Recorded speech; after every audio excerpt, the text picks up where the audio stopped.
Hello မင်္ဂလာပါကျွန်တော်ဒီဗီဒီယိုမှာတော့ကျွန်တော်လွတ်လွတ်လပ်လပ်ပြောချင်ပါတယ်အဲ့ဒီလည်းအများကြီးရှိမှာမဟုတ်ဘူးဒီတိုင်းပဲပြင်မှာပြောနေသလိုမျိုးပဲကျွန်တော်ဝေမျှစရာနည်းနည်းများလို့ကျွန်တော်ဘာအကြောင်းပြောပြီးမှလဲဆိုတော့ essential parts of English ဆိုတော့ကျွန်တော်တို့ဒီမှာ English အကြောင်းပြောမှာဖြစ်တဲ့အတွက်English လို့ကျွန်တော်ပြောတာပေါ့နော်ကျွန်တော်ရဲ့ video class ကြော်ညာတဲ့ video မှာလည်းကျွန်တော်ပြောထားပါတယ်ဘာသာစကားတစ်ခုကိုလေ့လာဖို့အတွက်လိုအပ်တဲ့အစိတ်အပိုင်းတွေပေါ့အဲ့ဒါကိုကျွန်တော်ဒီမှာပြောပြပေးသွားမှာဖြစ်ပါတယ်ဒါပေမဲ့ဒါကbeginner တွေအတွက်ပဲဖြစ်ပါတယ် beginner level အတွက်ဖြစ်ပါတယ် beginner test ဆိုရင် intermediate လောက်ဆိုရင်ဒီဟာတွေကတိပြီးသားဖြစ်လောက်တယ်ဆိုတော့အများကြီးမလို့ပါနော်အဲ့ဆိုတော့ဒီကျွန်တော် video class လေးတစ်ခုဖွင့်ထားပါတယ် Facebook private group မှာကျွန်တော်သင်ပေးတာဖြစ်ပါတယ်ဆိုတော့အဲ့မှာကျွန်တော်ဘာတွေသင်ပေးလဲဆိုတော့ idiom တွေလည်းသင်ပေးတယ်ပြီးရင် formal informal စကားလုံးတွေပြီးရင် slang တွေအဓိက internet slang လည်းမသိလို့မရတော့เนาะ slang တွေကလည်းeveryday conversation တွေမှာအများအားကိုတွေ့နေရတာဖြစ်တဲ့အတွက် slang လည်းကျွန်တော်သင်ပေးထားတယ်ခေါင်းစဉ်တွေကျွန်တော်ခွဲပြီးတော့စကားလုံးတွေကိုသင်ပေးတယ်เนาะ fashion နဲ့ပတ်သက်တဲ့စကားလုံးတွေအစားအစာနဲ့ပတ်သက်တဲ့စကားလုံးအားကစားနဲ့ပတ်သက်တဲ့စကားလုံးအဲ့လိုမျိုးတွေခွဲပြီးတော့ကျွန်တော်သင်ပေးထားပါတယ်စကားလုံး video ပေါင်း14ပုတ်ကျွန်တော်တင်ထားပြီးသားဖြစ်ပါတယ် vocabulary improve လုပ်ချင်တဲ့သူတွေအတွက်ကျွန်တော်ရည်ရွယ်ပြုလုပ်တာဖြစ်တဲ့အတွက်စိတ်ဝင်စားလို့ရှိရင်ကျွန်တော် Messenger မှာ Facebook Messenger မှာလာဆက်သွယ်လို့ရပါတယ်ဟုတ်ပြီအဲ့ဒါဆက်သွားရအောင်ဆိုဘာသာစကားတစ်ခုလေ့လာဖို့အတွက်ကဘာတွေလိုအပ်လဲဘယ်အချက်တွေကိုသိရမလဲပေါ့ဆိုတော့ကျွန်တော်ဘာသာပြောရရင်ကျွန်တော်ဘာသာစကားနှစ်ခုပဲပြောတတ်တယ်မြန်မာနဲ့ English ပဲဆိုတော့ဒီဗမာနဲ့ English ပဲပြောတဲ့တယောက်ကဘာဖြစ်လို့ကြားတွေမေးစရာရှိတယ်ဒါပေမဲ့ I'm pretty sure ဘာသာစကားတစ်ခုမှာလိုအပ်အခြေခံပေါ့ဗျာတကယ်တောက်တိုင်ဒီဥစ္စာတွေသိရင်တကယ်အခြေခံဒါတွေကိုသိပြီးတော့ဆိုကိုယ့်ဘာကိုဆက်ရှောက်လို့ရပြီဆိုတော့ဘာတွေလို့လဲဘာသာစကားတစ်ခုရဲ့တကယ် essential parts ကဘာတွေဖြစ်မလဲဆိုတော့တစ်ချက်ကြည့်မယ် okay nouns verbs adjectives adverbs ဘာလို့ဒါတွေက basic စကားလုံးတွေဖြစ်တယ်အဲ့ဒါလေးတွေကိုကျွန်တော်သိဖို့လိုတယ်အသေးစိတ်မရှင်းပြအောင်ကျွန်တော်ဒီလိုပဲလိုအပ်တဲ့ဥစ္စာတွေကိုကျွန်တော်ပြောပြပေးသွားမယ်ကြုံလို့ရှိရင်ကျွန်တော်နည်းနည်းလေးရှာရှည်ပြီးတော့ရှင်းပြမယ်အပိုင်းတွေတော့ရှိလိမ့်မယ် okay alright next ကဘာလဲဆိုတော့ pronouns ကျွန်တော်သိဖို့လိုပါတယ် pronouns ကအရင်ရေးကြည့်ပါတယ် pronouns လို့ပြောရင်pronouns တစ်ခုတည်းမှာကိုအများတန်း5ခုစီရှိပါတယ်4ခုစီရှိပါတယ် I'm sorry for example I ဆိုတဲ့ pronoun မှာဘာတွေရှိလဲ I me my mine 4ခုရှိတယ် we us ours now they them their theirs he him his it's ပေါ့နော်အပြင်ပါရှိတယ် she her hers ဆိုတော့ I we you they he she it pronoun က9လုံးရှိပါတယ်အဲ့ဒီတစ်ခုတည်းမှာကိုတစ်ခုချင်းစီမှာကိုနောက်ထပ်4ခုစီပြန်ပွားတယ်9ခုမှာ4ခုစီပြန်ပွားတယ်ဆိုတော့9 4 28ပါ28လုံးရှိမယ်အဲ့ဒါများသလားလို့ပဲ I we you they he she it 7 9 4ဆိုတော့28ပေါ့ we ours okay ရှိသေးတယ်ကျွန်တော်တခုမေးသွားတယ်တိတယ်များပါတယ်လို့ okay တခုကဘာလဲဆိုတော့5ခုစီရှိတယ် pronoun 9ခုရှိတယ်ဗျာအဲ့ဒီ9ခုရဲ့တစ်ခုချင်းစီမှာနောက်ထပ်5ခုစီပြန်ရှိတယ်ဟိုမှာ I ဆိုရင် I me my mine myself ရှိသေးတယ်ကျွန်တော် myself မေးသွားတာ okay we ဆိုရင် ourselves they ဆိုရင် themselves now he ဆိုရင် himself herself itself now ဆိုတော့9 5 35ဆိုတော့ pronoun စုစုပေါင်း35မတူညီတဲ့ pronoun 35ခုရှိပါတယ်ဆိုတော့အဲ့ဒါလေးတွေကိုကျွန်တော်သိဖို့လိုအပ်ပါတယ်အမှန်တမ်းအရေးကြီးတယ်ပြီးလို့ရှိရင် singular versus plural သိဖို့လိုပါတယ်တချို့ဘာသာစကားတွေမှာက singular plural မရှိတဲ့ဘာသာစကားတွေရှိတယ် English မှာတော့ရှိတယ်ပေါ့နော်ပြီးလို့ရှိရင်အခြေခံမှာလုံးဝအတိအကျကြတာတခုက numbers ဖြစ်ပါတယ်စကားလုံးရေအတွက်တက်ဖို့လိုပါတယ်1 2 3 now 1ကနေ10 100 1000 million အခြေခံမှာတော့ဒီ million လောက်အထိကိုနားလည်ရင်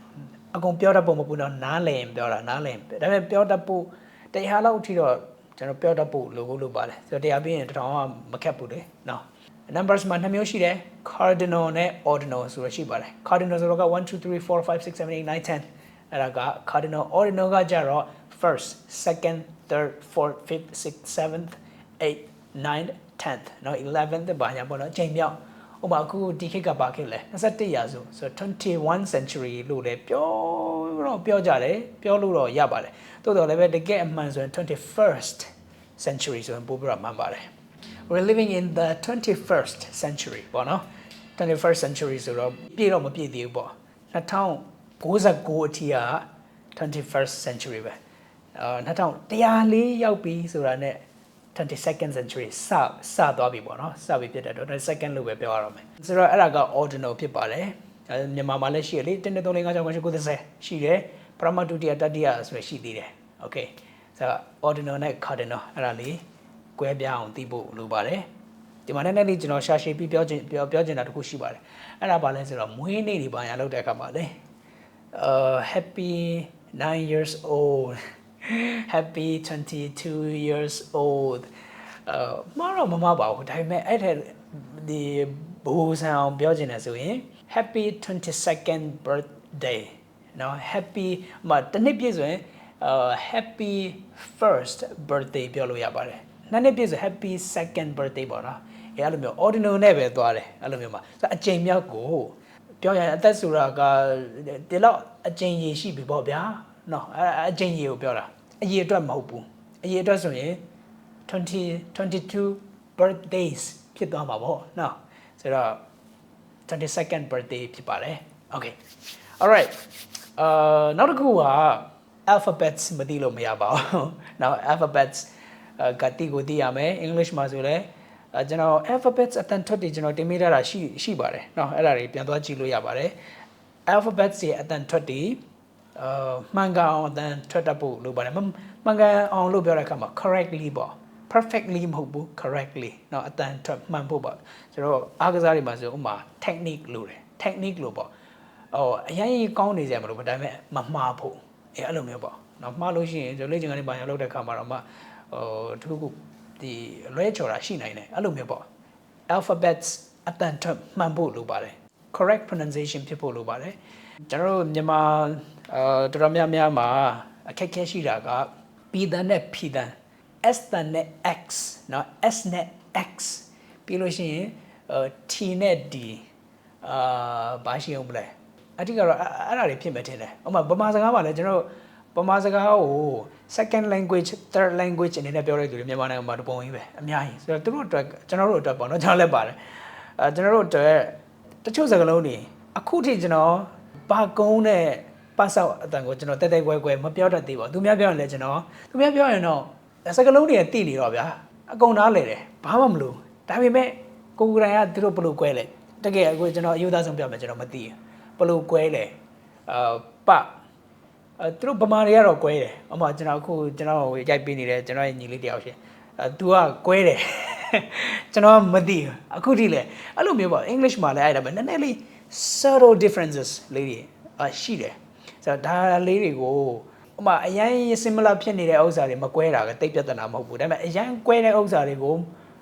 မပြောတတ်တာတော့ဒါဒုက္ခနည်းနည်းများသွားပဲဥပမာ T နဲ့ D ဆိုဘာမှမဆိုင်ဘူးဗျာ T ဆိုအတန်ရှိတယ်မြန်မာမှာလည်းထပ်ဆန်ထူရှိနေတာပဲနော်အဲ့ဒါကို D နဲ့ D ပေါ့နော်ဘာတန်နဲ့ပဲပြောအဲ့ဒီ D နဲ့သင်ပေးတဲ့သူတွေရှိပါလားဒါသူတို့မှားတယ်လို့ကျွန်တော်ဆိုလို့ချင်တာမဟုတ်ပါဘူးအဲ့ဒါကိုဘာသာစကားနဲ့synchronize လို့ခေါ်တယ် synchronize လုပ်ပြီးတော့သင်တာဆိုတော့ပြဿနာလေးတော့ရှိတာပေါ့ဥပမာ English letter T ရဲ့ identical pronunciation က T ပါဆိုပြီးတော့သင်လိုက် sorry T တာဝန်ပူနဲ့ကျွန်တော်ရေးတယ်လေအဲ့တော့တာဝန်ပူကတလို့ပဲထွက်တာဟုတ်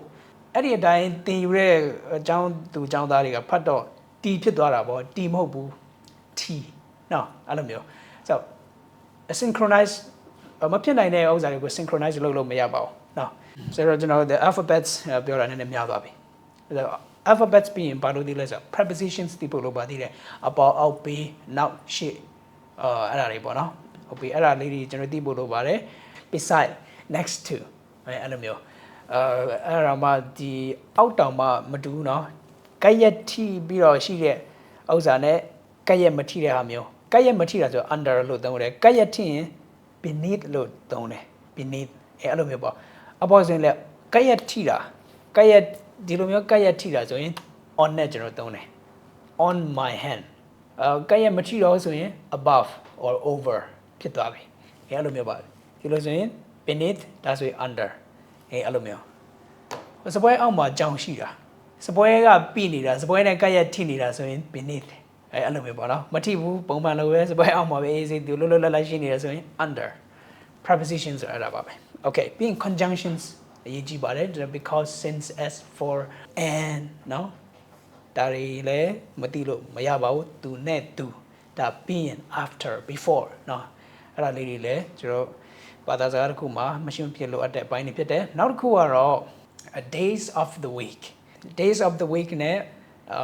months of the year ပေါ့နော် days and months ပဲဆိုရအောင်အဲ့ဒါတွေသိဖို့လိုပါတယ်ရက်တွေလတွေကျွန်တော်သိဖို့လိုပါတယ်နေ့တွေပေါ့နော်ရက်တောင်ဖြစ်ကုန်ပြီနေ့တွေလတွေနာမည်တွေကျွန်တော်သိဖို့လိုပါတယ်နောက်တစ်ခုကဒီကျောင်းဘာသာရပ်တွေပေါ့နော် school subjects တွေလည်းသိဖို့လိုအပ်ပါတယ်သိပိုကောင်းပါတယ်ပေါ့နော်တကယ်အခြေခံပါ alright ပြီးရင်နောက်တစ်ခုကဘာလဲဆိုတော့ကျွန်တော်ကတော့3 tenses လို့ပြီးထားတယ် so basic 3 tenses ပေါ့နော်အဲ့ဒါတွေကဘာလဲဆိုတော့ past ရယ် present ရယ် future ကိုခဏလေးဖြုတ်ချင်တယ် future ကိုခဏလေးဖြုတ်လိုက်ပြီးတော့ကျွန်တော် continuous ထည့်ချင်တယ် so basic 3 tenses ပေါ့နော်အဲ့ဒီထဲမှာဘာလဲဆိုတော့ past ရယ် present ရယ် continuous ရယ် future ကျွန်တော်မထည့်ဘူးเนาะဒီမှာ so basic ပြတ်တဲ့အတွက် future ထည့်ချင်လဲထည့်လို့ရပါတယ်ဒါပေမဲ့ကျွန်တော်တော့မထည့်တာမထည့်တဲ့အကြောင်းရင်းကဘာဖြစ်လို့လဲဆိုတော့ဟို future ပြောတဲ့ဥစ္စာတွေကနည်းနည်းများတယ်အသုံးအနှုန်းတွေများတဲ့အတွက်ကျွန်တော်ဒီမှာ drop လုပ်ထားတာပေါ့နော် okay အဲ့ဒီ3 tenses ကဘာတွေလဲဆိုတော့ for example I ate a bowl of rice last night I eat pork for example I eat pork စားပါတယ်ပေါ့ပြီးရင်စားနေတယ်ဆိုရင် I am eating I'm eating lunch နော်အဲ့လိုမျိုးဒါကတကယ် basic လို့ကျွန်တော်ခံယူရတဲ့အတွက်ကျွန်တော်ထည့်ထားတာဖြစ်ပါတယ် okay နောက်တစ်ခုကတော့ quantifiers ဖြစ်ပါတယ် quantifiers ကဘာလဲဆိုတော့အရေးအတွက်တွေပေါ့နော် a few နော် some many a lot a little most majority all quantifiers လို့ပဲကျွန်တော်သိတယ်မြန်မာလိုဘယ်လိုခေါ်ရမလဲမသိဘူးအရေးအတွက်ပြတွေပေါ့နော်အဲ့ဒါတွေလည်းဒီသိဖို့လိုပါတယ်အနည်းဆုံးတော့ a few some many most all အဲ့လိုမျိုးလေးတော့သိဖို့လိုပါတယ်ဟုတ်ပြီနောက်တစ်ခုကဘာလဲဆို WH question တွေမသိလို့မရပါဘူး WH question တွေက English မှာပေါ့နော်အထူးသဖြင့်တခြားဘာသာတွေမှာလည်းရှိမယ်ထင်ပါတယ်မြန်မာလိုလည်းနော် WH question တွေတည်တံ့ရှိပါတယ်ပါကုန်းပေါ့နော်ပါကုန်း question တွေဘယ်ပါဘယ်လိုဘယ်သူဘယ်မှာအဲ့ဒီပါကုန်းဘယ် question တွေပေါ့နော် WH question တွေရှိပါတယ်ဆိုတော့ how လဲပါနော် WH နဲ့တော့မဆိုင်ပေမဲ့ H ပါတယ် how who when where which whose what why ပေါ့နော်အဲ့လိုမျိုးရှင်းလုံးရှိပါတယ်ဆိုတော့အဲ့ဒီ WH question တွေကျွန်တော်တို့သိဖို့လိုပါတယ်အဲ့ဒါတွေမသိရင်အခြေခံမှာနည်းနည်းဒုက္ခရောက်နိုင်ပါတယ် alright နောက်တစ်ခုကတော့ကျွန်တော်အစောက3 tenses လို့ပြောတယ်အခုကတော့ sentence type ပေါ့နော်ဘာလိုမျိုးလဲဆိုတော့ 4 types of sentence လို့ကျွန်တော်နာမည်ပေးထားပါတယ်အဲ့ဒါဘာလဲဆိုတော့ statement ရှိတယ် question form ရှိတယ် negative ရှိတယ် negative questions လို့ပေးထားပါတယ်စာကြောင်းတစ်ခုဗျာစာကြောင်းတစ်ခုပဲဒါပေါ့မှာ for example let's say Tuza likes music အဲ့ဒါကိုကျွန်တော်၄မျိုးရှင်းတော့ပြောင်းပြန်လာပြောလို့ရတယ်ဗျာမတူညီတဲ့မိကုန်းတွေထုတ်လို့ sentence တွေဖွဲ့လို့ရတယ် Tuza likes music Tuza doesn't like music အဲ့မှာနှစ်ခုဖြစ်သွားပြီ Does Tuza like music ဟုတ်ပြီ Tuza ကြိုက်လားပေါ့ Doesn't Tuza like music မကြိုက်ဘူးလား Tuza music ကိုမကြိုက်ဘူးလား Doesn't Tuza like music Does Tuza like music ကြိုက်လားဒါကမကြိုက်ဘူးလားမတူနော် negative question နဲ့ state yo question okay so sentence တစ်ခုကိုပဲ၄မျိုးပြောလို့ရတယ်ဗျာ၄မျိုးဖွဲ့စည်းလို့ရတယ်ဟုတ်ပြီတစ်ခုလေးတစ်ခုတည်သွားပြီဆိုတာနဲ့၄မျိုးလုပ်လို့ရတယ်အဲ့ဒါလေးတွေတည်ဖို့လိုပါတယ်ရှင်းတော့ပြောင်းပြန်ပြောင်းပြီးတော့ပြောတတ်ဖို့တည်ဖို့လိုပါတယ် okay နောက်တစ်ခုကတော့ကျွန်တော် helping verbs ပါ helping verbs ကဘာတွေရှိလဲဆိုတော့ကျွန်တော် verb to do ရှိတယ် verb to have ရှိတယ် verb to be ရှိတယ် modal verbs ရှိပါတယ် model ကိုကျွန်တော်အောက်မှာလေးတည်တံ့ပြောမှာဖြစ်ပါတယ်ဒါပေမဲ့ဒီမှာ helping verb ဖြစ်တဲ့အတွက်ကျွန်တော်ဒီမှာထည့်ထားပါတယ် so helping verb တွေကတော့ main verb ကိုကူညီပေးတဲ့ပွဲတွေပေါ့ဗျာ helping verb ဘယ်နှမျိုးရှိလဲဘယ်နှလုံးရှိလဲဆိုတော့ verb to do မှာ do does did ရှိတယ် verb to have မှာhave has had ရှိတယ် verb to be မှာနော်am is are was were be been being ပြီးရင် can could shall should will with may might must နော်အဲ့ဒါတွေအကုန်လုံးက modal verbs ပြောတာတော်တော်ကိုများပါတယ်ဆိုတော့စုစုပေါင်းဘယ်နှလုံးရှိလဲကျွန်တော်တစ်ချက်ကြည့်အောင်23ပေါ့ဗျာ23လုံးရှိမှာပေါ့ alright so အဲ့ဒါတွေအားလုံးက helping verb တွေဖြစ်ပါတယ်ဆိုတော့သူတို့မရှိဘဲနဲ့မေးခွန်းလုပ်လို့မရဘူးဘာဖြစ်လဲဒီကောင်တွေကဘာဖြစ်လို့အရေးကြီးလဲဆိုတော့သူတို့မရှိဘဲနဲ့နော်မေးခွန်းထုတ်လို့မရဘူးအဖြေပေးလို့မရဘူးnegative လုပ်လို့မရဘူးလုံးဝ statement လောက်ပဲပြောလို့ရမယ်ဥပမာခုနသူစား likes music အဲ့မှာဆိုရင် helping verb မပါဘူး main verb က likes နော်သူစား likes music ဟုတ်ပြီသူစားကမကြိုက်ဘူးဆိုရင် helping verb မပါဘဲနဲ့ပြောလို့မရတော့သူစား doesn't like doesn't ဆိုရင် does ကအဲ့မှာ helping verb လေ does not like ဆိုတော့ကြိုက်လားဆိုရင် does သူစား like music ဆိုရင် does နော် helping verb ခေါ်ဖို့ခေါ်ပေးရပါတယ်ဆိုတော့ negative ရဲ့ question ရဲ့ statement sentence ကလွှဲရင် helping verb တွေမပါဘဲနဲ့ဘယ်လိုမှပြောလို့မရပါဘူးအဖြေပေးရင်လည်းအဲ့ဒါနဲ့ပဲပေးရတာပဲ does သူစား like music ဆိုရင် yes she likes ပြောလို့မရပါဘူး yes she does yes she does နဲ့ပြန်ဖြေပေးရပါတယ်ဆိုတော့ helping verb နဲ့ပြီးတဲ့အတွက်အဲ့ဒီမေးတဲ့ helping verb နဲ့ပဲပြန်ဖြေရပါတယ် can နဲ့မေးရင် can နဲ့ပြန်ဖြေရတယ်နော်will နဲ့မေးရင် will နဲ့ပြန်ဖြေရတယ် must နဲ့မေးရင် must နဲ့ဆိုတော့မေးတဲ့စကားလုံးနဲ့ပဲအများအားပြန်ဖြေရပါတယ်for example are you okay ဆိုရင် yes I am are you okay are နဲ့မေးတယ် verb to be နဲ့မေးတယ်ကို I am fine verb to be နဲ့ပြန်ဖြေရတယ်can you play the guitar yes I play no မရဘူး yes I can နဲ့မေးတယ် can နဲ့ပြန်ဖြေတယ်ဥပမာ do you have a phone do you have a laptop ဆိုရင် yes I have no မရဘူး yes I do နဲ့ပြန်ဖြေရတယ်ဆိုတော့ဖြေတဲ့အခါမှာလည်း helping verb တွေပဲသုံးရတယ်မေးတဲ့အခါမှာလည်းဒါတွေပဲသုံးရတယ်နော် the BH question တွေဆိုရင်လည်း the BH question တွေကလေ helping verb တွေမပါရင်သူတို့ကသုံးစားလို့မရဘူးဘယ်လို့မှသုံးလို့မရဘူး helping verb ကတကယ်ဘာသာစကားဒီ English ရဲ့အသက်ပဲဆိုတော့ဒီကောင်တွေကိုအဲ့ဒါကြောင့်ကျွန်တော်အတိကထဲမှာထည့်တာဖြစ်တယ်models ကအများကြီးရှိပေမဲ့ဒီ basic level မှာ will can should may might must အဲ့ဒီ6လုံးသိရင်ရပါတယ်เนาะ could တို့ဆိုတော့က can နဲ့ could နဲ့အတူတူပဲ shall ကတော့ကျွန်တော်ဒီမှာမထည့်ဘူး basic ဖြစ်တဲ့အတွက်မထည့်ဘူး will would က will ရဲ့ past tense ဖြစ်တယ် could က can ရဲ့ past tense ဖြစ်တယ် should ကလည်း shall ရဲ့ past tense လို့ပြောလို့ရပေမဲ့ should ကသူ့ရဲ့တည်တဲ့အတိတ်ပဲအများကြီးရှိတဲ့အတွက်ကျွန်တော်တည်တဲ့ဒီမှာထည့်တာဖြစ်တယ် may might เนาะ must ဒီ will can should may might must ဒီ3ခုဒီ6ခုကိုသိရင်ဒီအစစ်မှာအဆင်ပြေပါတယ်ဟုတ်ပြီဒီလောက်ပါပဲဆိုတော့ဒီထိုင်းဘာသာစကားမှာပဲဖြစ်ဖြစ်ကျွန်တော်ဒီဟာကိုသုံးပြီးတော့ထိုင်းဘာသာစကားသင်ဖို့ကျွန်တော်သင်ကြည့်ခြင်းတယ်ကျွန်တော်သင်မယ်ဆိုရင်တော့ကျွန်တော်အကြောင်းကြားပြီးတော့ဒီကျွန်တော်ရဲ့ကိုပိုင် method ကိုအသုံးပြုပြီးတော့ကျွန်တော်ဒီဘာသာစကားကိုလေ့လာကြည့်ခြင်းတယ်ဆိုပြီးတော့မှကျွန်တော်အသိပေးပါမယ်အခုလောလောဆယ်တော့စိတ်ထဲရှိတာပြောတာပေါ့နော်ဆိုတော့စပိန်ဖြစ်ဖြစ်ပြင်သစ်ဖြစ်ဖြစ်ဂျာမန်ဘာသာစကားမဆိုပဲဒီအချက်လက်ဒီကိုသိရင်ကျွန်တော်တင်တော်တော်ကိုအထောက်အကူဖြစ်မယ်တော်တော်ကိုအဆင်ပြေမယ်လို့ကျွန်တော်ထင်တယ်ဗျာတေချာတော့ English မှာတော့ဒါတကယ်အခြေခံပဲတခြားဘာသာစကားတွေကျွန်တော်မပြောတဲ့အတွက် I can't really say as much but in English I can say if you get these you're off for a good start အနေဆုံးတော့အစကောင်းတယ်ပေါ့အစကောင်းရင်အနောက်ကတေချာတယ်လေ okay အဲ့လိုသူများပြောတာပဲပေါ့နော်ဟုတ်ပြီဆိုတော့ဒီဥစ္စာတွေက essential parts of English ဖြစ်ပါတယ်ဒါပေမဲ့တခြားဘာသာစကားတွေမှာလည်းဒီဥစ္စာတွေပဲသုံးရင်တော့ကိုအဆင်ပြေမယ်လို့ကျွန်တော်ထင်ပါတယ် essentially these are essential parts of a language ပြောလို့ရပါတယ်ဘာသာစကားတစ်ခုရဲ့ essential parts ပေါ့နော်ဖြစ်ပါတယ်ခင်ဗျားတို့ဘယ်လိုသဘောရလဲเนาะဘာသာစကားကျွမ်းကျင်တဲ့သူတွေဒီမှာအများကြီးရှိမယ်လို့ကျွန်တော်ယုံကြည်တယ်တခြားဘာသာစကားတွေเนาะ German တို့ French Chinese Japanese Spanish ပြောတဲ့သူတွေအများကြီးရှိမယ်လို့ကျွန်တော်ယုံကြည်တယ်ဆိုတော့နည်းနည်းဝေးမျှသွားခဲ့ပါအောင်เนาะဘာတွေရှိလဲပါကျွန်တော်လိုအပ်ရင် respond လဲလုပ်ချင်ပါတယ် alright guys so that's it for this video take care happy new year by the way happy Myanmar New Year